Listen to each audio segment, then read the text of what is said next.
പരലോകത്ത് ദുആ സ്വീകരിക്കപ്പെടാത്തവർക്ക് കൊടുക്കുന്ന പ്രതിഫലം കാണുമ്പോൾ ഭൂമി ലോകത്ത് എന്റെ ഒരൊറ്റ ദുആയും സ്വീകരിക്കാതിരുന്നെങ്കിൽ പടച്ചവനെ എന്ന് നമ്മൾ ആഗ്രഹിച്ചു പോകുമെന്ന് നബി മുഹമ്മദ് മുസ്തഫ.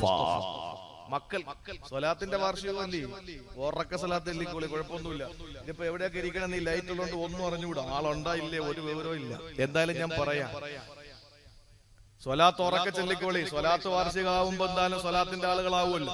അപ്പൊ അതുകൊണ്ട് സ്വലാത്തിൽ മാത്രം ലുബ്ധു വേണ്ട. സ്വലാത്തിൽ ആമീൻ വേണമെങ്കിൽ ആമീൻ പറഞ്ഞാൽ മതി, പക്ഷെ സ്വലാത്ത് അങ്ങനെയല്ല.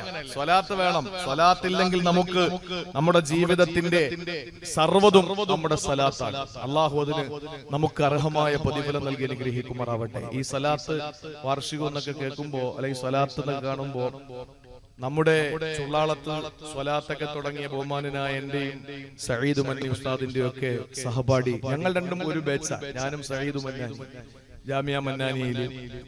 ഞങ്ങൾക്ക് ഒരു വർഷം സീനിയറാണ് ബഹുമാനപ്പെട്ട മാമ മുഹമ്മദ് മന്നാനി. അദ്ദേഹം സ്വലാത്തിന്റെ ഒരു എന്താ പറയാ, അതിന് സ്വലാത്തിന്റെ ഒരു പ്രചാരകനായിരിക്കും. പിന്നെ അല്ലെങ്കിൽ തന്നെ വെള്ളിയാഴ്ച ദൂരങ്ങളിൽ ജോലി നോക്കുന്ന ഇമാമിയങ്ങളുണ്ട്. അപ്പൊ വെള്ളിയാഴ്ച പ്രത്യേകമായി എന്തെങ്കിലുമൊക്കെ പ്രോഗ്രാംസ് ഉള്ള ഇമാമിയങ്ങളുണ്ട്. പക്ഷേ ആ ഇടക്കോട് മുസ്ലിം ജമാഅത്ത് എന്ന് പറയുന്ന ആ വലിയ പള്ളി അത് നിറഞ്ഞ് കവിഞ്ഞിട്ട് ചരിത്രത്തിൽ ഇത്രത്തോളം ആളുകൾ ഒരുമിച്ച് കൂടിയ മയ്യത്ത് നമസ്കാരം വേറെയില്ല. ഞാൻ ഇപ്പോഴും സഈദ് മന്നാനിയോട് ആ കാര്യം പറഞ്ഞു. ബഹുമാനപ്പെട്ട നമ്മുടെ മാമ മുഹമ്മദ് മന്നാനി മരണപ്പെട്ടതിൽ ദുഃഖിക്കേണ്ട കാര്യമില്ല. ഒരു പുരുഷായുസ ചെയ്യേണ്ടത് മുഴുവനും 38 വർഷത്തിന്റെ ഇടയിൽ അദ്ദേഹം ബിരുദമെടുത്ത് 2007 ബിരുദമെടുത്ത് ഇറങ്ങിയതിനു ശേഷം അദ്ദേഹം ഓടി നടന്ന് ചെയ്യേണ്ടതൊക്കെ ചെയ്തു തീർത്തു. അദ്ദേഹം ആലിമീങ്ങളോട്, പ്രത്യേകിച്ച് തങ്ങളുടെ ഉസ്താദുമാരോടൊക്കെ വല്ലാത്ത സ്നേഹമുള്ളവരായിരുന്നു. മാത്രമല്ല കൂട്ടുകാരായ ഞങ്ങൾക്കറിയാം, നല്ലൊരു മുഖ്ലിസായ, നല്ല സൽസ്വഭാവിയായ ഒരു മനുഷ്യനായിരുന്നു. പലപ്പോഴും കൂട്ടുകാരായ ഞങ്ങളും ഉസ്താദുമാരും ഒക്കെ ആ വിഷയം പറയുമായിരുന്നു. നല്ലൊരു മനുഷ്യനായിരുന്നു, നല്ലൊരു മനുഷ്യൻ. അങ്ങനെ ഒരു ഞങ്ങളുടെ കൂട്ടത്തിൽ അങ്ങനെ അത്രയും നല്ലൊരു മനുഷ്യൻ വേറെയില്ല. അത്രയും നല്ല സ്വഭാവ ഗുണങ്ങൾ ഉണ്ടായിരുന്നു ആ പ്രിയപ്പെട്ട സഹോദരൻ. അദ്ദേഹം കഠിനമായ രോഗത്തിന് വിധേയനായി. മാത്രമല്ല പറക്കമുറ്റാത്ത എന്ന് പറയുന്നത് വാക്കിന്റെ പൊലിമക്ക് വേണ്ടിയിട്ടല്ല. ആ അങ്ങനത്തെ 5 മക്കൾ, ആ 5 മക്കൾ, ഇളയ കുട്ടിക്ക് 2 വയസ്സോ 2.5 വയസ്സോ ആയി. അതിന് തൊട്ട് മുകളിൽ 1 വയസ്സ്, പിന്നെ 1 വയസ്സ് കൂടിയുള്ള മക്കള്. അങ്ങനെയുള്ള 5 മക്കളെ അനാഥമാക്കി പോകുമ്പോ അദ്ദേഹം രക്ഷപ്പെട്ടു. അള്ളാഹു അദ്ദേഹം അനുഭവിച്ച വേദനകൾക്ക് അല്ലാഹു തആല പകരം സ്വർഗ്ഗം നൽകി അനുഗ്രഹിക്കുമാറാവട്ടെ. ഈ 2 ആഴ്ചക്കുള്ളിൽ ഞാൻ 3 പ്രാവശ്യം അദ്ദേഹത്തിന്റെ വീട്ടിൽ പോയി. ഒന്ന് സഈദ് ഉസ്താദ് വിളിച്ചു പറഞ്ഞു, ഇപ്പൊ ഭക്ഷണമൊന്നും ഇറങ്ങുന്നില്ല, സംസം വെള്ളം മാത്രം കുടിക്കുന്നു, എങ്ങനെയെങ്കിലും ഉണ്ടെങ്കിൽ ഒന്ന് സംഘടിപ്പിച്ചു പോകുമെന്ന് ചോദിച്ചു. ഞാൻ അങ്ങനെ എന്റെ വീട്ടിലിരുന്ന് സംസം വെള്ളവുമായി ഞാൻ കാണാൻ പോയി. ഞാൻ പറഞ്ഞു വന്നത്, അദ്ദേഹം സ്വലാത്തിന് വേണ്ടിയിട്ട് അദ്ദേഹം പ്രചരണം നടത്തിയ, സ്വലാത്തിന് വേണ്ടി പരിശ്രമിച്ചതിന് അല്ലാഹു കൊടുത്ത സമ്മാനം എന്തെന്നറിയോ? ആലിമീങ്ങൾ അവിടെ ഉണ്ടായിരുന്ന ഒരു പണ്ഡിതൻ പോലും കരയാതിരുന്നിട്ടില്ല. ഒരു പണ്ഡിതൻ പോലും കരയാതിരുന്നിട്ടില്ല. ഇന്നലെ ആ പള്ളിയിൽ തടിച്ചുകൂടിയ ആയിരക്കണക്കായ പണ്ഡിതന്മാരിൽ ഒരാള് പോലും കരയാത്തവരില്ല. അങ്ങനെ ആ കരയാത്ത ഒരാളെ പോലും ഞങ്ങൾ കണ്ടിട്ടില്ല. ഇന്നലെ കരയാത്ത ആരെങ്കിലും ഉണ്ടായിരുന്നെങ്കിൽ അവർക്ക് എന്തോ മാനസിക പ്രശ്നമുള്ളതായിട്ട് വിധി എഴുതിയിട്ട് എവിടെയെങ്കിലും കാണിക്കേണ്ടി വരും. കാരണം എല്ലാവരെയും കരയിപ്പിച്ചു ആ 5 മക്കൾ. അതാണ് ആ ഒരു നിലയിൽ നിൽക്കുമ്പോഴും എല്ലാവരുടെയും ദുആയും എല്ലാവരുടെയും സഹതാപവും എല്ലാവരുടെയും ആ ഒരു പ്രാർത്ഥനയും കിട്ടി. മഗ്രിബിന്റെ ബാങ്ക് കേൾക്കുന്നതിന് തൊട്ട് മുമ്പ് പരിശുദ്ധമായ ബർസഖിലേക്ക് അദ്ദേഹത്തിന്റെ ഭൗതിക ശരീരം വെച്ചു. അല്ലാഹു അദ്ദേഹത്തിന് പുറത്തു കൊടുക്കട്ടെ. അദ്ദേഹത്തിന്റെ മക്കൾക്ക് അല്ലാഹു അദ്ദേഹത്തിന്റെ വിധവയായ ഭാര്യയ്ക്ക് അല്ലാഹു പകരം നൽകട്ടെ. നമുക്ക് ദുആരക്കാം. എന്റെ പ്രിയപ്പെട്ട സഹോദരങ്ങളെ, ഞാൻ പറഞ്ഞത് സ്വലാത്തിന്റെ മജ്ലിസാണ്. അതുകൊണ്ട് സ്വലാത്ത് എനിക്ക് എപ്പോഴും ഇങ്ങനെ സ്വലാത്ത് എന്ന് പറയേണ്ട കാര്യമില്ല, അതിനുള്ള സമയമില്ല. അതുകൊണ്ട് സ്വലാത്ത് ചെല്ലാതിരിക്കരുത്, സദസ്സിന് ബറക്കത്ത് നഷ്ടപ്പെടും. പിന്നെ പറയുന്ന തന്നെ ഫലം ചെയ്യാതെ വരും, ചിലപ്പോൾ എന്റെ ശബ്ദം തന്നെ അടച്ചു പോകും. അതുകൊണ്ട് സ്വലാത്ത് ഒഴിവാക്കരുത്. അള്ളാഹുവിന്റെ ഹബീബ് സല്ലല്ലാഹു അലൈഹി വസല്ലമ തങ്ങളോടുള്ള ആ സ്നേഹം നമ്മുടെ വായിലൂടെ, ചുണ്ടിലൂടെ, നാവിലൂടെ പുറത്തേക്ക് നിർഗളിക്കട്ടെ. അതിന്റെ വാർഷികമാണല്ലോ. അള്ളാഹു അതിന് നമുക്ക് തൗഫീഖ് നൽകി അനുഗ്രഹിക്കുമാറാവട്ടെ. അതുകൊണ്ട് പടച്ച തമ്പുരാൻ, നിങ്ങൾ ചോദിക്കും നബിയെ, നിങ്ങൾ ചോദിക്കും. അടുത്താണെങ്കിൽ ഞങ്ങൾക്ക് ഒരു നേരിട്ട് സംസാരിക്കാം, അങ്ങ് ദൂരെയാണെങ്കിൽ ഞങ്ങൾക്ക് നിലവിളിക്കാമല്ലോ. അള്ളാഹു പറഞ്ഞു, ചോദിക്കുന്നവരോട് പറയൂ നബിയെ, ഞാൻ അടുത്തുണ്ട്, ഖരീബ്, ഞാൻ അടുത്തുണ്ട് എന്ന് പറയൂ നബിയെ. എന്നിട്ട് പറഞ്ഞു, ഇത്രേ ചോദിച്ചോളൂ, അത്ര പറഞ്ഞാൽ മതി. പക്ഷെ അള്ളാഹ് പറഞ്ഞു എന്താണ്? അവരോട് പറയണം, എന്നോട് ദുആ ചെയ്താൽ ഞാൻ ഉത്തരം കൊടുക്കും. ഉത്തരം തേടേണ്ടത് എന്നോടാണ്. എന്നെ കൊണ്ട് വിശ്വസിക്കുകയും വേണം. അവര് സന്മാർഗത്തിലാകുമെന്ന് പറയൂ നബിയെ എന്ന് പറഞ്ഞ് അള്ളാഹു ഹബീബായ നബി തങ്ങൾക്ക് ഈ ഒരു ദിവ്യബോധനം നൽകിയെങ്കിൽ, എന്റെ പ്രിയമുള്ള സഹോദരങ്ങളെ, ഒരു കാര്യം കൂടി പറഞ്ഞിട്ട് ഞാൻ ആ വിഷയത്തിന്റെ കാതലായ ഭാഗത്തേക്ക് വരാം. ഒരിക്കൽ മഹാനായ ഇബ്നു മസ്ഊദ് റളിയല്ലാഹു തആല അൻഹുമാ, അബ്ദുല്ലാഹ് ഇബ്നു മസ്ഊദ് റളിയല്ലാഹു തആല അൻഹുമാ മഹാനവറുകൾ പരിശുദ്ധമായ കഅബാലയത്തിന്റെ ഒരു ഭാഗത്ത് ഇങ്ങനെ മറഞ്ഞിരിക്കുമ്പോൾ മുശ്രിക്കുകളായ രണ്ടുപേര് വന്ന് പരസ്പരം സംസാരിക്കുന്നത് കേട്ടു. അബ്ദുല്ലാഹ് ഇബ്നു മസ്ഊദ് റളിയല്ലാഹു തആല അൻഹു വിളിച്ചിരിക്കുകയാണ്. ആ സമയത്ത് ഈ രണ്ട് മുശ്രിക്കുകളായ ബഹുദൈവ വിശ്വാസികളായ ആളുകൾ വന്നിട്ട് പരസ്പരം സംസാരിക്കുന്ന ഒരാളെ പറയുകയാണ്, നമ്മൾ സംസാരിച്ചാൽ മുഹമ്മദിന്റെ റബ്ബ് കേൾക്കുവോ? ഒരുത്തൻ ചോദിക്കാണ്. ഒരുത്തൻ മത്താഫിൽ വെച്ച് ചോദിക്കുന്നു, നമ്മൾ ഇവിടെ നിന്ന് സംസാരിച്ചാൽ മുഹമ്മദിന്റെ റബ്ബ് കേൾക്കുവോ?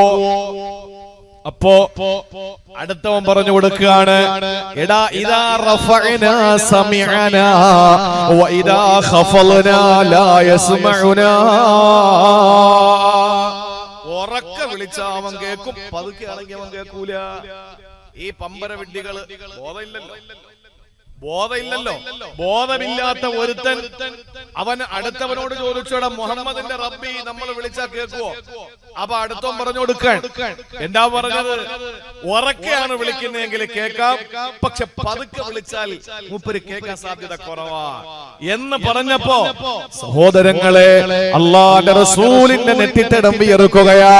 ആ സമയത്ത് അല്ലാഹു ആയത്ത് അവതരിപ്പിച്ചു കൊടുക്കുകയാണ്. സൂറത്തുൽ മുജാദലയിലെ 7-ാമത്തെ ആയത്ത് അല്ലാഹു അവതരിപ്പിച്ചു കൊടുക്കുകയാ. ഖദ് സമിഅ അല്ലാഹു എന്ന് തുടങ്ങുന്ന അധ്യായത്തിന്റെ 7-ാമത്തെ സൂക്തം എടുത്ത് വീട്ടിൽ ചെന്നൊന്ന് നോക്ക്. അതിൽ അല്ലാഹു പറയുകയാണ്, മാ യകൂനു മിൻ നജ്വാ സലാസത്തിൻ ഇല്ലാ ഹുവ റാബിഉഹും വലാ ഖംസത്തിൻ ഇല്ലാ ഹുവ സാദിസുഹു വലാ ദിനാ മിൻ ദാലിക വലാ അക്തർ ഇല്ലാ ഹുവ മഅഹും ഐനമാ കാനൂ. അല്ലാഹുവിന്റെ വിശുദ്ധമായ ഖുർആൻ പറയുകയാ, 2 പേര് 3 പേര് രഹസ്യം പറയുമ്പോ 4-മനായിട്ട് അല്ലാഹു വരുമടാ. 3 പേര് രഹസ്യം പറഞ്ഞാ 4-മനായിട്ട് അല്ലാഹു വരുമടാ. 4 പേരെങ്കിൽ 5-മതായി പടച്ചവൻ കാണുമടാ. എന്നിട്ട് അല്ലാഹു എണ്ണമങ്ങ് നിർത്തിയിട്ട് പറയുകയാണ്, വലാ ദിനാ മിൻ ദാലിക. ഇനി ഒരാളാണെങ്കിൽ 2-മതായിട്ട് അല്ലാഹു വരും, 2 ആണെങ്കിൽ 3-മനായിട്ട് അല്ലാഹു വരും. എന്നിട്ട് അല്ലാഹു പറയുന്നു, വലാ അക്തർ. 40 പേരുണ്ടെങ്കിൽ 41-മനായിട്ട് അല്ലാഹു അവിടെ വരുന്നതാണ്. ഇല്ലാഹു മഅഹും ഐനമാ കാനൂ. അവര് എവിടെ പോയിരുന്ന് സംസാരിച്ചാലും സംസാരം കേൾക്കാ പടച്ചതമ്പുരാ. കാതുകൂടാതെ കേൾക്കുന്ന അല്ലാഹ്, കണ്ണുകൂടാതെ കാണുന്ന അല്ലാഹ്. പടച്ചതമ്പുരാന് ഒന്നും മറയ്ക്കാൻ കഴിയില്ല മുസ്ലിം സഹോദരാ. ഇത് പറഞ്ഞുകൊണ്ട് ഞാൻ എന്റെ പ്രിയപ്പെട്ടവരോട് പറയുകയാ, നിങ്ങൾക്ക് ഏത് പ്രതിസന്ധി ഉണ്ടായാലും, ഏത് സങ്കടമുണ്ടായാലും, ഏത് വിഷമമുണ്ടായാലും, എന്റെ പ്രിയമുള്ള സഹോദരങ്ങളെ ചോദിക്കുക. പടച്ചവനോട് അല്ലാഹു തരുന്നതാണ്, അല്ലാഹു തരുന്നതാണ്. ആ ഒരു വിഷയം തന്നെ നമുക്ക് പറയാ. സഹോദരങ്ങളെ, നമ്മളിന്ന് നീറുന്ന 100 പ്രശ്നങ്ങളുടെ നടുവില് എല്ലാ അർത്ഥത്തിലും നമ്മൾ വല്ലാത്ത ജീവിതത്തിന്റെ വല്ലാത്ത ഒരു ഹാലിലായിക്കൊണ്ടിരിക്കുകയാ. സാമ്പത്തികമായ പ്രതിസന്ധിയാണ്, ശാരീരികമായ ദുർബലതയാണ്, മാനസികമായ വിഭ്രാന്തിയിലാണ്. ഇതെല്ലാം നമ്മളെ വേട്ടയാടുമ്പോ സഹോദരങ്ങളെ വിളിക്കണം നമ്മൾ. ആരെയാ വിളിക്കേണ്ടത്? ആരെയാ വിളിക്കേണ്ടത്? ഒരു സാലിഹായ മനുഷ്യൻ. ഒരു സംഭവം ഞാൻ പറയുകയാ. ഒരു സാലിഹായ മനുഷ്യന്, ആ മനുഷ്യനതാ ഹദീസിന്റെ ഗ്രന്ഥങ്ങളിൽ നമുക്ക് കാണാൻ കഴിയുന്ന ചരിത്രമാണ്. പ്രിയപ്പെട്ടവരെ, ഒരു സാലിഹായ മനുഷ്യന് അയാൾ തന്റെ കുതിരപ്പുറത്ത് യാത്ര ചെയ്യുകയാ. എങ്ങോട്ട് നോക്കിയാലും മരുഭൂമിയാ, മരുപ്പച്ച അലട്ടട്ടാത്ത മരുഭൂമിയാണ്. ആ മരുഭൂമിയിലൂടെ മണലാരുണ്യത്തിലൂടെ ഇങ്ങനെ തന്റെ കുതിരപ്പുറത്ത് യാത്ര ചെയ്യുമ്പോ ഒരു പാവപ്പെട്ടവനതാ വഴിയിൽ നിന്ന് കൈ കാണിക്കുകയാ. അന്ന് കുതിരപ്പുറത്താണല്ലോ യാത്ര ചെയ്യുന്നത്, കഴുതയുടെ പുറത്താണല്ലോ യാത്ര ചെയ്യുന്നത്, ഒട്ടകപ്പുറത്താണല്ലോ യാത്ര ചെയ്യുന്നത്.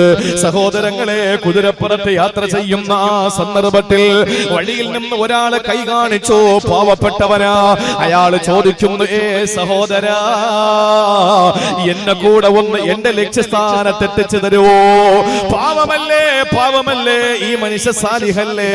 ഒരാളെ സഹായിച്ചാൽ അതിന് കിട്ടുന്ന കൂലി എത്രയാ?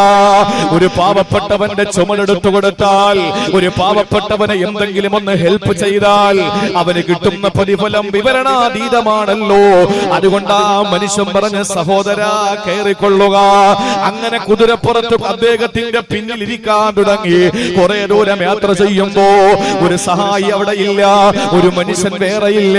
യാതൊരു സഹായവും ലഭിക്കാത്ത മണലാരണ്യത്തിൽ, മരുഭൂമിയുടെ മടിത്തട്ടിൽ ആ പ്രിയപ്പെട്ട സഹോദരൻ ഇങ്ങനെ കുതിരയെ പായിച്ചു കൊണ്ടിരിക്കുമ്പോ ആഗതനായ കുതിരയുടെ പിന്നിൽ കയറിയ തന്റെ പിന്നിലിരിക്കുന്ന കുതിരപ്പുറത്തിരിക്കുന്ന ആ ആഗതനായ മനുഷ്യനെ തന്റെ അരയിൽ നിന്ന് കത്തി വലിച്ചൂരുകയാ. എന്നിട്ട് ആ മനുഷ്യനോട്, സഹായിച്ചവനോട് പറയുകയാണ്, നിന്റെ കയ്യിലുള്ള പൊണ്ണെടുക്കുക, നിന്റെ പൊന്ന് മുഴുവനും ഇങ്ങ് തരിക, നിന്നെ ഞാൻ കൊല്ലാൻ പോവുകയാ. പെട്ടെന്ന് കുതിര നിർത്തി ചാടിയിറങ്ങി. എന്നിട്ട് ആ ആഗതനായ മനുഷ്യന്റെ നേരെ കൈകൂപ്പിയിട്ട് പറയുകയാണ്, സഹോദരാ, ഞാൻ നിന്നെ എന്ത് ചെയ്തിട്ടാ? നീ ഒരു ലിഫ്റ്റ് ചോദിച്ചപ്പോ തന്നല്ലേ, നീ ഒന്ന് സഹായം ചോദിച്ചപ്പോ തന്നല്ലോ, എന്തിനാ നീ എന്നെ ഉപദ്രവിക്കുന്നത്? ഞാൻ എന്റെ കുടുംബനാഥനാ, എന്റെ കുടുംബത്തിന്റെ കുടുംബനാഥനാണ്. എന്റെ പ്രിയപ്പെട്ട മക്കൾക്കും ഭാര്യയ്ക്കും ഞാൻ മാത്രമേ ഉള്ളൂ. അതുകൊണ്ട് ഞാൻ ചെന്നാലേ അവരുടെ ജീവിതത്തിൽ എന്തെങ്കിലും പച്ചപ്പുണ്ടാവുകയുള്ളൂ. എന്നെ കൊല്ലല്ലേ. ആ സമയത്ത് ആ മനുഷ്യൻ പറഞ്ഞതെന്തെന്നറിയോ? ഇല്ല, ഞാൻ നിന്റെ പണം പിടിച്ചു വാങ്ങിയിട്ട് നിന്നെ വിട്ടാ നീ എല്ലാവരോടും പറയും ഞാൻ നിന്റെ പണം അപഹരിച്ചെന്ന്. അതുകൊണ്ട് നിന്നെ ഞാൻ കൊല്ലാതെ വിടില്ല. എന്തു ചെയ്യാനാ? നിലവിളിച്ചാൽ ആര് കേൾക്കാനാ? ആരവിടെ സഹായത്തിനെത്താനാ? അവിടെയാണ് പെങ്ങളെ വാരിയെല്ലുകൊണ്ട് മൂടപ്പെട്ട ഹൃദയാന്തരാളങ്ങളിൽ പരിശുദ്ധമായ ഈമാനും തഖ്വയും നമുക്ക് വരേണ്ടത്. ആ മനുഷ്യനതാ ഈ ആഗതനോട് കൊലയാളിയാകാൻ പോകുന്ന ചതിയനായ വഞ്ചകനായ മനുഷ്യനോട് പറഞ്ഞതെന്തെന്നറിയോ? നിങ്ങൾ കൊന്നോ, എനിക്കതിൽ ഇനി ഒന്നും പറയാനില്ല. പക്ഷേ 2 റക്അത്ത് നിസ്കരിക്കാ എനിക്ക് അനുവാദം തരുമോ? 2 റക്അത്ത് നമസ്കരിക്കാ എനിക്ക് നിങ്ങൾ അനുവാദം തരുമോ എന്ന് ചോദിക്കുമ്പോ ആ മനുഷ്യന് അന്ത്യാഭിലാഷമായി 2 റക്അത്ത് നിസ്കാരത്തിന്റെ അനുമതി കൊടുക്കുകയാ. ആ സമയത്ത് 2 റക്അത്ത് നമസ്കാരത്തിന് വേണ്ടി കൈകെട്ടുമ്പോ സഹോദരങ്ങളെ അദ്ദേഹം തന്നെ രേഖപ്പെടുത്തുകയാണ്, പറയുകയാണ്, എനിക്കൊത്ത് ഒരുപാട് ആയത്തുകൾ അറിയാമായിരുന്നു, ഒരുപാട് ആയത്തുകൾ ഞാൻ മനനം ചെയ്തിരുന്നു. പക്ഷേ ഒരായത്ത് പോലെ ഓർമ്മ വരുന്നില്ല. മനസ്സ് വല്ലാതെ പിടയ്ക്കുകയാ. എന്റെ മനസ്സിനകത്ത് ഖുർആനിന്റെ ഒരായത്ത് പോലെ ഓർമ്മയില്ല. ഞാൻ എല്ലാം മറന്നിരിക്കുകയാണ്, എല്ലാം മറന്നുപോയിരിക്കുകയാ. ആ സമയത്ത് ഞാൻ എന്റെ മനസ്സിൽ ഇങ്ങനെ പായിപ്പിച്ചു എന്റെ ചിന്തയെ, ഏതെങ്കിലും ഒരു ആയത്ത് ഓർമ്മയുണ്ടോ? നമസ്കാരത്തിലല്ലേ? ആ സമയത്ത് സൂറത്തുൻ നംലിലെ 62ാമത്തെ ആയത്ത് മാത്രം എനിക്ക് ഓർമ്മ വന്നു. 62ാമത്തെ ആയത്ത് മാത്രം എനിക്ക് ഓർമ്മ വന്നു. അതേതാണ് ആയത്തെന്നറിയോ? അമ്മൻ യുജീബുൽ മുൽതറ ഇദാ ദആ. പീഡിപ്പിക്കപ്പെടുന്നവന് വിളിച്ചാൽ അവന് ഉത്തരം കൊടുക്കുന്നതാരാ? മർദ്ദന്റെ വിളിക്ക് ഉത്തരം കൊടുക്കുന്നതാരാ? പീഡിപ്പിക്കപ്പെടുന്നവന്റെ ഉത്തരം കൊടുക്കുന്നവനാരാ?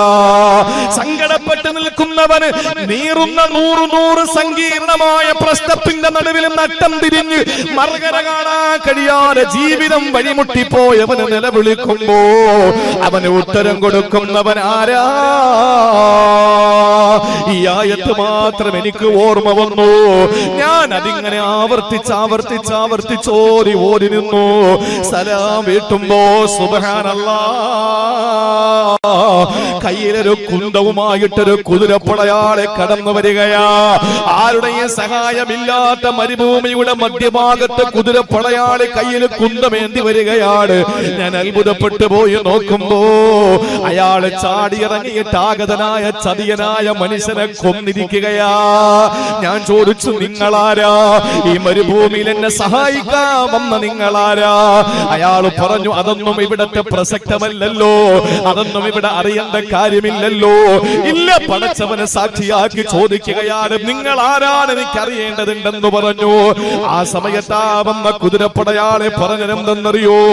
അന റസൂലു അമ്മ യുജീബുൽ മുൽതറ ഇദാ ദഅ. ഈ ആയത്തിന്റെ നാഥനായ അള്ളാന്റെ ദൂതനാണ് ഞാൻ. എന്നെ അള്ളാഹു നിയോഗിച്ചതാണ്. നിങ്ങൾ ആദ്യം വിളിക്കുമ്പോ ഞാൻ 7 ആകാശത്തിലായിരുന്നു. രണ്ടാമത്തെ വിളി വിളിച്ചപ്പോ ഞാൻ 4-ാമത്തെ ആകാശത്തിലെത്തി.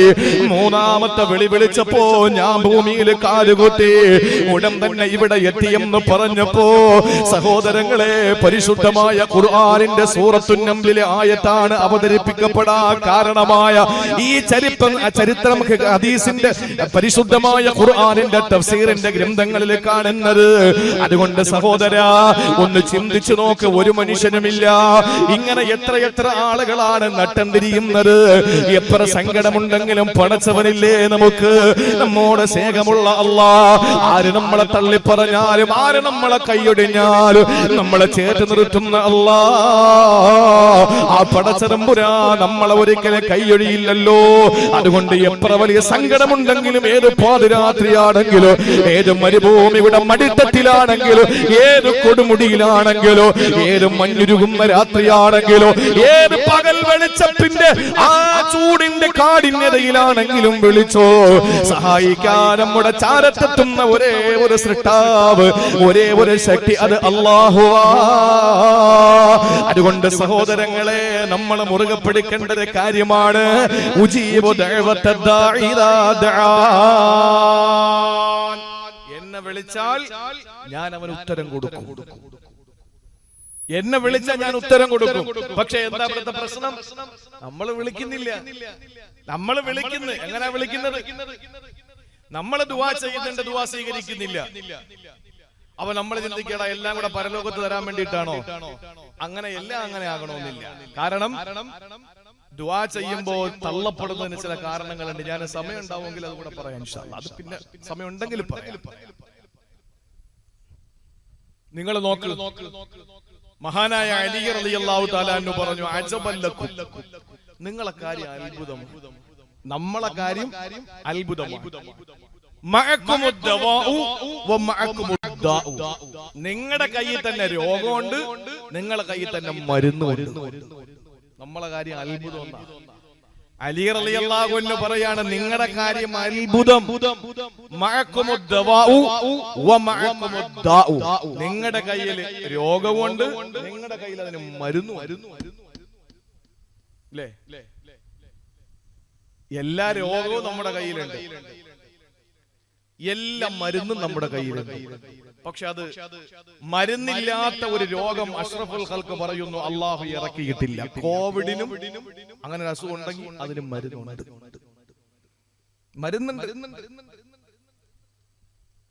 എന്റെ പ്രിയമുള്ള സഹോദരങ്ങളെ, നിങ്ങളുടെ കയ്യിൽ രോഗമുണ്ട്, അതിന് മരുന്ന് നിങ്ങളുടെ കയ്യിലുണ്ടെന്ന് അലി റളിയല്ലാഹു അൻഹു പറഞ്ഞത് കോവിഡിനെ പറ്റിയോ അല്ലെങ്കിൽ മറ്റേതെങ്കിലും വകഭേദം വന്ന വൈറസുകളെയോ ഫംഗസുകളെയോ പറ്റിയിട്ടൊന്നുമല്ല പറഞ്ഞത്.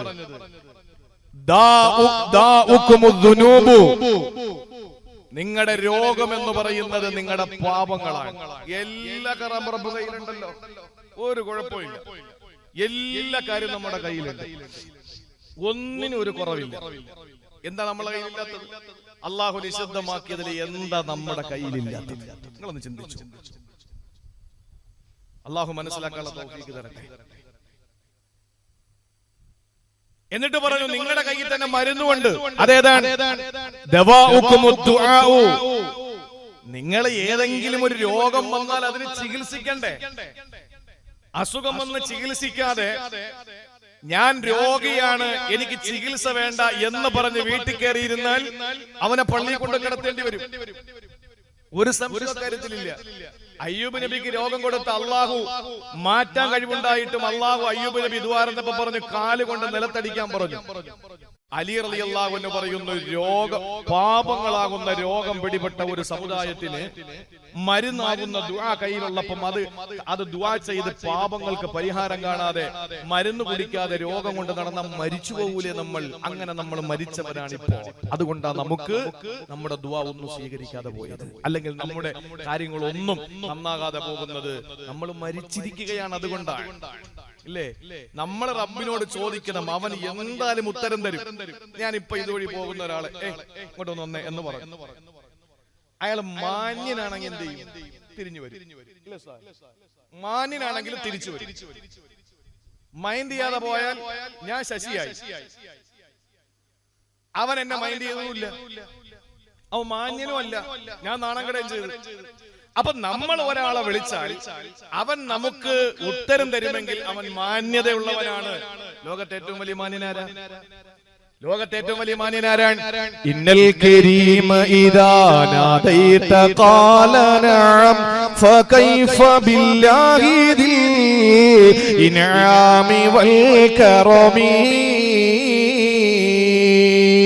ഇന്നൽ കരീമ ഇദാ നാദൈത ഖാല നഅം فكيف بالله ذي الإنعام والكرم.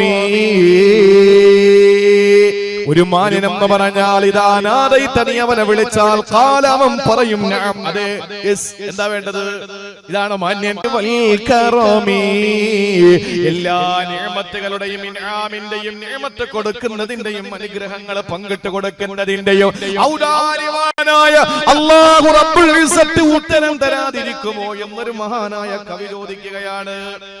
നാട്ടിലെ ഏറ്റവും വലിയ ഒരു മാന്യനായി നമ്മൾ എണ്ണുന്നത് ആളുകൾ വിളിച്ചാൽ അയാൾ എപ്പോഴും ഉത്തരം കൊടുക്കും. എന്നാൽ ഈ മനുഷ്യന് ഈ കരുണ കൊടുത്ത, ഈ ഔദാര്യം കൊടുത്ത, ഈ നിഅമത്ത് കൊടുത്ത അല്ലാഹു അവൻ നമുക്ക് ഉത്തരം തരാതിരിക്കുമോ? അതുകൊണ്ട് എന്ത് വേണം? ഫബ്സുത് ലഹുൽ കഫലൻ തഅതീക ഫാരിഗതൻ فقد سألت الذي سواك من عدمي.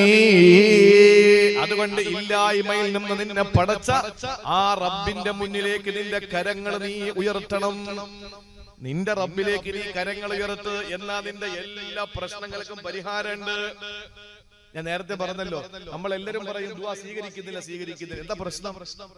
നമുക്ക് ധൃതിയാണ്. ഇന്ന് രാത്രി വെളുക്കുന്നത് വരെ ഇരുന്ന് പടച്ചോനെ ഈ ജോ ബൈഡൻ എന്ന ജോസഫ് ബൈഡൻ ഇറക്കിയിട്ട് എനിക്ക് അമേരിക്കൻ പ്രസിഡന്റ് ആകാനുള്ള ഭാഗ്യം എന്താ? അത് സ്വീകരിക്കും പടച്ചോ. ചിലപ്പോ നീ ചെയ്തു നോക്ക്. ചിലപ്പോ നീ ഇന്ത്യൻ പൗരനായി, അമേരിക്കയിലെ ഇന്ത്യൻ പൗരനായി നീ അറിയപ്പെടുകയും പെട്ടെന്ന് ഇപ്പൊ നമ്മുടെ ഇന്ത്യൻ വംശജയല്ലേ അല്ലേ വൈസ് പ്രസിഡന്റ്? ഇന്ത്യൻ വംശജയാണ്. ചിലപ്പോ ശാന്തി പെണ്ണുങ്ങള് ഭാവിയിൽ അമേരിക്കയുടെ വൈസ് പ്രസിഡന്റ് ആരാണ്? അതാണ് അല്ലാഹുവിന്റെ റസൂൽ പറഞ്ഞത്,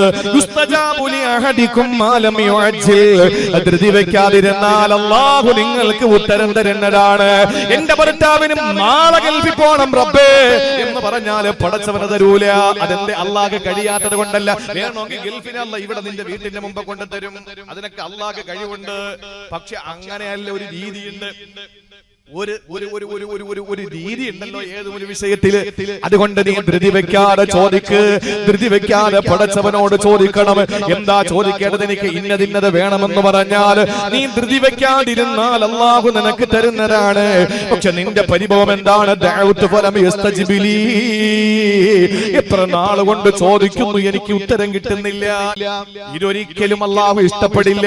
ഒരിക്കലും നമ്മൾ അങ്ങനെ ധൃതി വെക്കാൻ പാടില്ല. നിങ്ങൾ നോക്ക്, വിശുദ്ധ ഖുർആൻ ആയത്തുണ്ട്. മൂസാ നബി അലൈഹിസ്സലാം ദഅവത്തുമായി പോകുമ്പോ ഫിർഔന് കോടീശ്വരനായിരുന്നു. പണം എറിഞ്ഞിട്ട് ആളെ കൂട്ടി. അങ്ങനാണല്ലോ, പണം എറിഞ്ഞിട്ട് ആളെ കൂട്ടി. ഇപ്പോ ഇന്നലെ എവിടെയായിരുന്നു? ഏതോ ഒരു സംസ്ഥാനത്ത് അല്ലേ, ഒരു മഹാരാഷ്ട്രയിലോ, ഇന്ന് പത്രത്തിലുണ്ടായിരുന്നു, മഹാരാഷ്ട്രയിലോ എവിടെയാണെന്ന് അറിയില്ല, മറന്നുപോയി. അപ്പോ ഒരു ബിസിനസ്സുകാരന്റെ സുഗന്ധദ്രവ്യ കച്ചവടക്കാർ, എല്ലാ കച്ചവടവും ഉണ്ട്. അപ്പൊ ആ കച്ചവടക്കാരന്റെ വീട്ടിൽ റെയ്ഡ് നടത്തിയപ്പോൾ അതിന്റെ ഉദ്യോഗസ്ഥർക്ക് എണ്ണാൻ പറ്റുന്നില്ല. എവിടെ നോക്കിയാലും പൈസ, എവിടെ നോക്കിയാലും പൈസ. അള്ളാഹുവിന്റെ തൗഫീഖ് കൊണ്ട് മുസ്ലിം പേരിനോട് സാമ്യമുള്ള ഒരു പേരല്ല, എങ്കിൽ അത് വേറെ എവിടെ നിന്നോ വന്നത് എന്ന് പറഞ്ഞേനെ. അള്ളാഹു അങ്ങനെ ഒരു അനുഗ്രഹം തന്നു.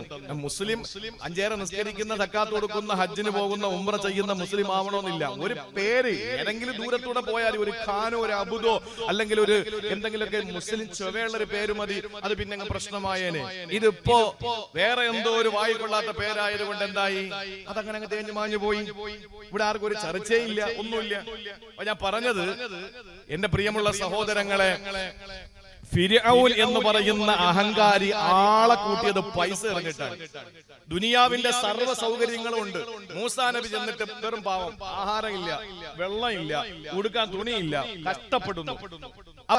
പണം എറിഞ്ഞാലേ ആള് കൂടൂ. അപ്പൊ ഇങ്ങനെ ആളുകൾ അങ്ങോട്ട് പോകുന്നത് കണ്ടപ്പോ മൂസാ നബി അലൈഹി സ്വലാം ദുആറന്നു, പടച്ചോനെ ഇനി ഒറ്റ കാര്യമുള്ളൂ, അവന്റെ ഈ സമ്പാദ്യം മുഴുവൻ നശിപ്പിച്ചു, അല്ലാതെ നടക്കൂല.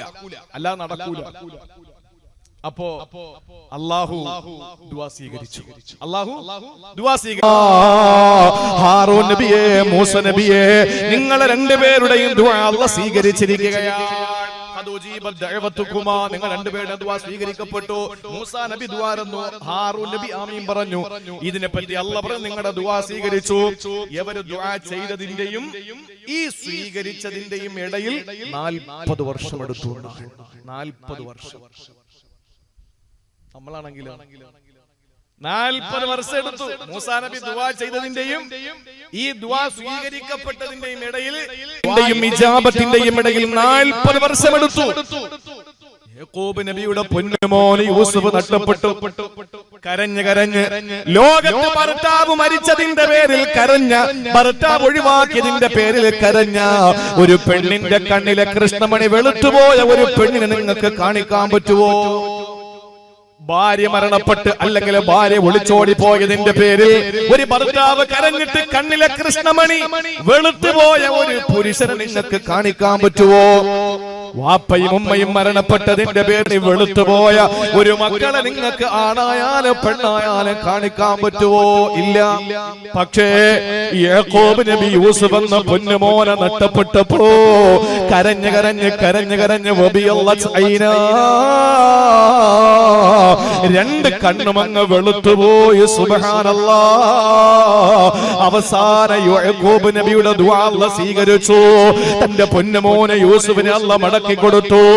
ഏതോ പൊട്ടക്കിരട്ടിലെ വലിച്ചെറിയപ്പെട്ട ബാലചാപല്യമുള്ള ചെറിയ വസ്ത്രങ്ങൾ ധരിച്ചിരുന്ന ഒരു പൊന്നുമോനെ യൂസുഫായിട്ടല്ല അല്ലാഹു മടക്കി കൊടുത്തത്.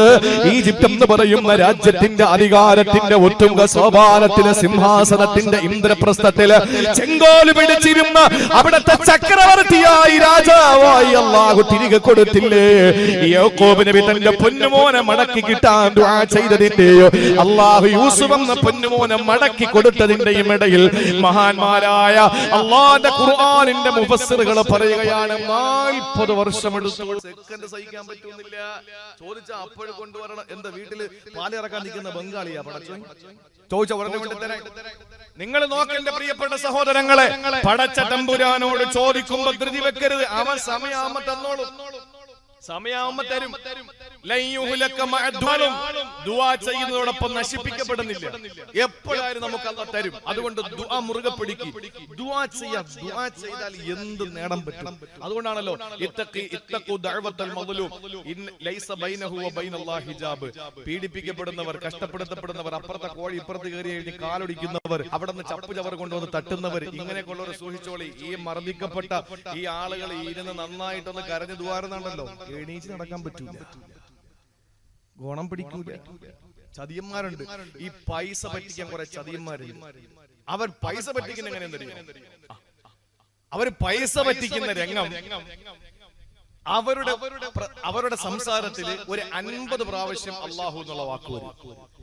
ഒരു ഏറ്റവും കുറഞ്ഞ 100 വട്ടം നബി തങ്ങളുടെ പേര് വരും. പിന്നെ കഅബ, പിന്നെ മാഷാ അല്ലാഹ് കൊടുക്കും. ഈ കേറ്റവന്മാരും അടിച്ചോന്മാരും ഇടിച്ചോന്മാരും ഒക്കെ അനുഭവിക്കാൻ പോകുന്നത് അപ്പോഴും നമുക്ക് കാണാം. അള്ളാഹു മനസ്സിലാക്കാനുള്ള തൗഫീഖ് തരട്ടെ. അതുകൊണ്ട് ഒരിക്കലും നമുക്ക് നാശമില്ല. ദുആ മുറുകെ പിടിച്ചോളി. ദുആ ഒരിക്കലും നമ്മൾ വിട്ടുകളയരുത്. നമ്മുടെ ജീവിതത്തിന്റെ പ്രധാനപ്പെട്ട കാര്യമായി നമ്മുടെ ദുആയെ മാറ്റണം. പക്ഷെ ആ ദുആ സ്വീകരിക്കപ്പെടണമെങ്കിൽ വെറുതെ ധൃതി വെക്കാൻ പാടില്ല. അതേപോലെ ഒരു കാര്യമുണ്ട്, നമ്മുടെ ദുആ സ്വീകരിക്കപ്പെടാത്തത് എല്ലാം കൂടി ആഖിറത്തിലേക്ക് വേണ്ടി മാറ്റി വെക്കുന്നത് മാത്രമല്ല. ഞാൻ പിന്നീടാക്കിയാൽ അത് മറന്നു പോകും. അതുകൊണ്ട് ഇപ്പോൾ തന്നെ പറയാം. എന്താണെന്നറിയോ? നമ്മൾ കഴിക്കുന്ന ഭക്ഷണം പോരാഞ്ഞിട്ടാണ്. നമ്മൾ കഴിക്കുന്ന ഭക്ഷണം ഒരിക്കൽ മഹാനായ സഅദ് ബിൻ അബി വഖാസ് റളിയല്ലാഹു അൻഹു തആല അൻഹു മുസ്തഫ നബി തങ്ങളുടെ മുന്നിൽ വന്നിട്ട് പറഞ്ഞു, യാ റസൂലല്ലാഹ്, എനിക്ക് ഒരുപാട് കാര്യങ്ങൾ പറയാനുണ്ട് നബിയെ, ഒരുപാട് കാര്യങ്ങൾ പടച്ചവനോട് പറയാനുണ്ട്. അപ്പോ നമുക്ക് ഈ മഹാന്മാരെയൊക്കെ കാണുമ്പോൾ മഹാന്മാരുടെ ദുആ പെട്ടെന്ന് സ്വീകരിക്കും. നമ്മുടെയൊക്കെ ദുആ സ്വീകരിക്കപ്പെടും. വേറെ ഒരു മറയില്ലാതെ അല്ലാഹു സ്വീകരിക്കുന്ന മഹാന്മാരുണ്ട്. നമ്മൾ ഏത് ഉസ്താദന്മാരെ കണ്ടാലും, നമ്മുടെ പെരിങ്ങാട് ഉസ്താദ് വരുന്നുണ്ട്, അവരൊക്കെ സ്വലാത്തുകൾ ധാരാളമായി ചൊല്ലുന്നവരാണ്. ഒരുപാട് സ്വലാത്തുകൾ ചെല്ലുന്നവരാണ്.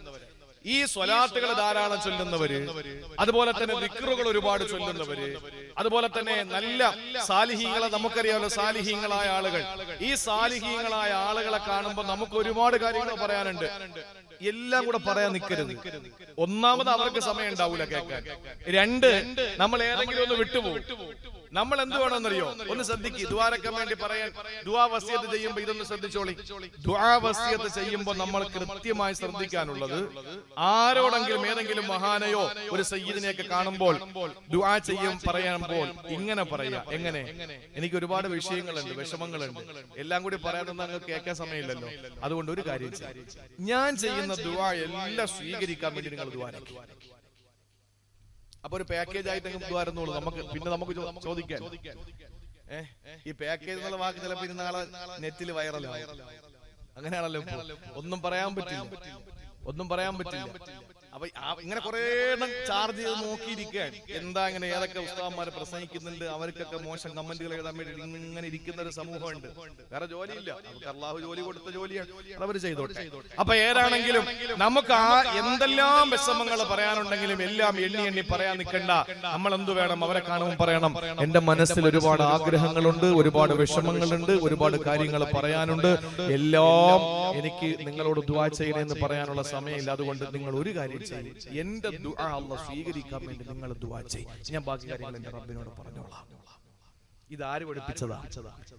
മഹാനായ സഅദ് ബിൻ അബി വഖാസ് റളിയല്ലാഹു തആല അൻഹു അല്ലാഹുവിന്റെ റസൂലിന്റെ മുന്നിലേക്ക് കടന്നു വന്നിട്ട് പറയുകയാണ്, ഉദുല്ലാഹ നകൂന മുസ്തജാബ ദഅവതി യാ റസൂലല്ലാഹ്.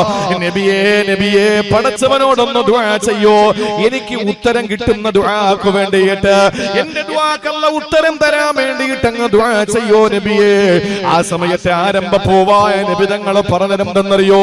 യാ സഅദേ അത്തിബ മത്അമക തകുന മുസ്തജാബ ദഅവാ.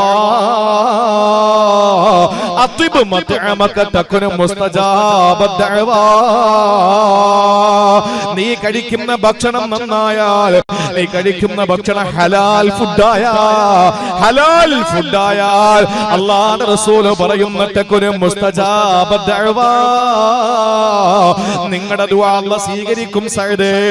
അതുകൊണ്ട് ഞാൻ ദുആ ില്ല, നിങ്ങളെ ഫുഡ് അങ്ങ് ക്ലിയർ ആക്കിയാൽ, ആ മാസകെട്ടിലേക്ക് പോകുന്ന ഭക്ഷണമുണ്ടല്ലോ, പള്ളയിലേക്ക് പോകുന്ന ഭക്ഷണമുണ്ടല്ലോ, അത് ഹലാലായാൽ, അത് ആരിൽ നിന്നും പിടിച്ചു പറിക്കാത്തതായാൽ, അറുത്ത് കഴിക്കുന്ന ഇറച്ചിയുണ്ടല്ലോ, അത് അള്ളാഹുവിന്റെ നാമത്തിൽ അറുക്കപ്പെട്ടതായാൽ, അത് ഏതെങ്കിലും അള്ളാഹുവിന്റെ നാമത്തിലല്ലാതെ അറുക്കപ്പെട്ടതാകാതിരുന്ന എന്നാ നിങ്ങളുടെ ദുആ അല്ലാഹു സ്വീകരിക്കും സഅദേ. തല്ലിക്കൊല്ലാത്തതാകണം സൈദേ, നിങ്ങൾ കഴിക്കുന്നത് മുകളിൽ നിന്ന് വീണ് ചത്തതാകാത്തതാകണം സൈദേ, കള്ളക്കടത്ത് നടത്തി കൊണ്ടുവരാത്തതാകണം സൈദേ, പെണ്ണ് കച്ചവടം നടത്തി, കള്ള് കച്ചവടം നടത്തി, കഞ്ചാവ് കച്ചവടം നടത്തി, മോഷണം നടത്തിയിട്ട് ജീവിക്കുന്ന സമ്പാദിക്കുന്ന സമ്പാദ്യം കൊണ്ട് ഭക്ഷണം പാകം ചെയ്തതാകാതിരിക്കണം സൈദേ. നിങ്ങളുടെ ദുആ സ്വീകരിക്കപ്പെടുമെന്ന് ആദരവായ പ്രവാചകൻ നബി മുഹമ്മദ് മുസ്തഫ സല്ലല്ലാഹു അലൈഹി വസല്ലം തങ്ങൾ പഠിപ്പിച്ചു. അതുകൊണ്ടാണ് നമ്മൾ ഹലാൽ ഫുഡ് കഴിക്കാൻ പോകുന്നത്. അതുകൊണ്ടാണ് നമ്മൾ ഹലാൽ ഫുഡ് കഴിക്കാൻ പോകുന്നത്. അപ്പോ നമ്മൾ കഴിക്കുന്ന ഭക്ഷണം ഹലാലാവുക. അങ്ങോട്ട് കേൾക്കി, ശ്രദ്ധിച്ചോളി. 2, നമ്മൾ ധൃതി വെക്കാതിരിക്കുക. എന്നാൽ നമ്മുടെ ദുആ എന്ത് ചെയ്യും? അല്ലാഹ് സ്വീകരിക്കും. അല്ലാഹു അതിന് തൗഫീഖ് നൽകി അനുഗ്രഹിക്കുമാറാവട്ടെ. അപ്പൊ സഅദ് ബിൻ അബീ വഖാസ് തങ്ങൾ എന്ത് പറഞ്ഞു? നീ കഴിക്കുന്ന ഭക്ഷണം നന്നായാൽ നിന്റെ ദുആ സ്വീകരിക്കുമെന്ന് പറഞ്ഞു. അദ്ദേഹത്തിന്റെ ദുആ സ്വീകരിച്ചില്ലേ അല്ലാഹു? ഒരു ചെറിയ സംഭവം പറഞ്ഞുതരാം, ഒറ്റ ചെറിയ സംഭവം. സഅദ് ബിൻ അബീ വഖാസ് റളിയല്ലാഹു അൻഹുവിന്റെ ദുആ സ്വീകരിച്ചതിന്റെ ഏറ്റവും വലിയ തെളിവെന്തെന്നറിയോ? സക്കറാത്തിന്റെ ഹാല്. ഈ ലോകത്തിന് വിട പറയാൻ അടുത്തു. ആ സമയത്ത് പറക്കമുറ്റാത്ത മക്കള് സഅദ് റളിയല്ലാഹു അൻഹു. അദ്ദേഹം ദുആരന്നു, പടച്ചവനെ, യാ റബ്ബി, എന്റെ പടച്ചവനെ, ഇന്നലീ ബനീന സിഗാറ, എന്റെ എല്ലാ കുഞ്ഞു മക്കളാ അല്ലാഹ്, എന്റെ എല്ലാ കുഞ്ഞുമക്കളാണ്. അല്ലാഹുവേ, എന്റെ മരണമൊന്ന് പെൻഡിങ്ങിൽ വെക്കോ, എന്റെ മരണമൊന്ന് പിന്തിപ്പിക്കുമോ. എന്റെ മക്കൾക്ക് പ്രായപൂർത്തിയാകട്ടെ, എന്നിട്ട് എനിക്ക് മരിച്ചാ മതിയല്ല. ഈ ഒരു തൗഫീഖ് എനിക്ക് തരുവോ തമ്പുരാൻ. സഅദ് ബിൻ അബീ വഖാസ് റളിയല്ലാഹു അൻഹു ദുആ ചെയ്തു. സഹോദരങ്ങളെ, ചരിത്രം പറയുന്നത് ഫഅഖറ അൻഹു 20 സന. അത് കഴിഞ്ഞ് 20 കൊല്ലം കഴിഞ്ഞ സഅദ് റളിയല്ലാഹു അൻഹു മരണപ്പെട്ടത്. മരിക്കാൻ നേരത്ത് അദ്ദേഹം ആത്മാർത്ഥമായി ദുആരന്നു. നിന്റെ ഭക്ഷണം നന്നാക്കെങ്കിൽ നിന്റെ ദുആ സ്വീകരിക്കുമെന്ന് പറഞ്ഞല്ലോ. അവര് മോശമായ ഭക്ഷണം കഴിച്ചത് കൊണ്ടല്ല, നമ്മളെ പഠിപ്പിക്കാൻ വേണ്ടി പറഞ്ഞതാ. അപ്പോ വിഷമിക്കണ്ട, നിങ്ങളെ ഭക്ഷണമൊക്കെ റാഹത്തല്ലേ, അപ്പൊ നിങ്ങളുടെ ദുആ അല്ലാഹു സ്വീകരിക്കും. ഹലാലായത് മാത്രം കഴിച്ചാൽ മതി. ഒരാളിൽ നിന്ന് എരന്ന് വാങ്ങുന്നത്, അതുപോലെ അവരെ വേദനിപ്പിച്ച് വാങ്ങുന്നത്, അവരിൽ നിന്ന് തട്ടിപ്പറിച്ചെടുക്കുന്നത്, പള്ളിയാണെങ്കിൽ പോലും സ്വീകരിക്കാനും സ്വീകരിക്കൂലല്ലോ. ബാധ്യത വീടി കൂലി കിട്ടൂലെന്നാണ് ഫുഖഹാക്കൾ അല്ലേ? പിടിച്ചുപറിക്കപ്പെട്ട പള്ളിയിൽ നമസ്കരിച്ചാൽ ബാധ്യത വീടി കൂലി ലഭിക്കില്ല. വെറുതെ കുറഞ്ഞു പോകുന്നു, അത്രേ ഉള്ളൂ. ബാധ്യത വീടി, പക്ഷെ കൂലിയില്ല. പിടിച്ചു പറിക്കപ്പെട്ട ഈ വസ്ത്രം ധരിച്ചുകൊണ്ട് നിസ്കരിച്ചാൽ നമസ്കാരം, അത് ബാധ്യത വീടി, ഹക്ക് വീടി, പക്ഷെ കൂലിയില്ല.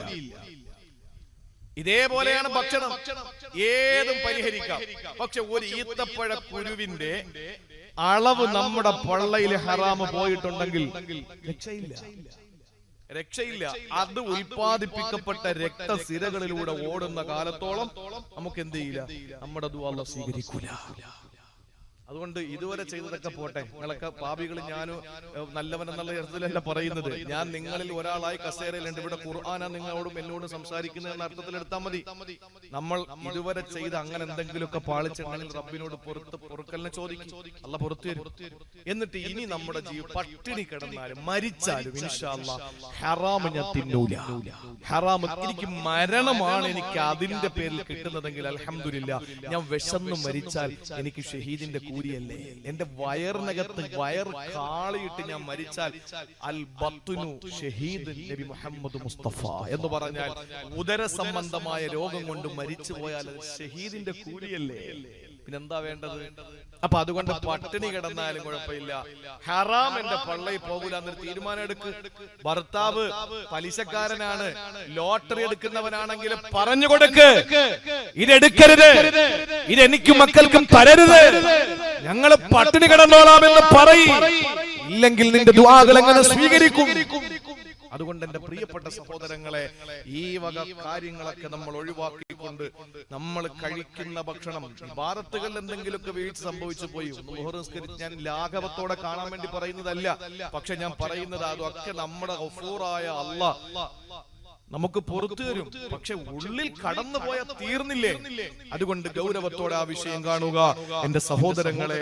അതുകൊണ്ട് തന്നെ സഅദ് ബിൻ അബീ വഖാസ് റളിയല്ലാഹു അൻഹു മരിക്കാൻ നേരത്ത് ദുആ ചെയ്തു, ഇന്നലി ബനീന സിഗാറ, എല്ലാം കുഞ്ഞു മക്കളാ പടച്ചോനെ, അഖിർ അനിൽ മൗതലി യബ്ലുഹു, എന്റെ മക്കള് ഒന്ന് പറക്കമുറ്റുന്നത് വരെ, അവർക്കൊന്ന് പിന്നെ ഒരു നല്ല നിലയിൽ എത്തുന്നത് വരെ, പ്രായപൂർത്തിയാകുന്നവരെ എന്നെ ഒന്ന് പെൻഡിങ്ങിൽ വെക്ക് പടച്ചോനെ. അദ്ദേഹത്തിന് 20 വർഷം കൂടി അല്ലാഹു ആയുസ് കൊടുത്തു. അപ്പൊ നിങ്ങൾ ചിന്തിക്കും, ലാ യസ്തഖിറുന സഅതൻ വലാ യസ്തഖദിമൂൻ, ഒരു സെക്കൻഡ് മുന്തുകയും പിന്തുകയും ചെയ്യൂലല്ലോ മരണം, ശരിയാ. പക്ഷെ അല്ലാഹു അദ്ദേഹത്തിൽ എഴുതിയിരിക്കുന്നത് അദ്ദേഹത്തിന്റെ മരണസമയത്ത് ഈ ദുആ ചെയ്യുമെന്നും അത് കാരണം 20 വർഷം കൂടി പെൻഡിംഗ് ആക്കുമെന്നും അല്ലാഹു എഴുതി വെച്ചിരിക്കുകയാണ്. അല്ലാഹു മനസ്സിലാക്കാനുള്ള തൗഫീക്ക് നൽകി അനുഗ്രഹിക്കുമാറാവട്ടെ.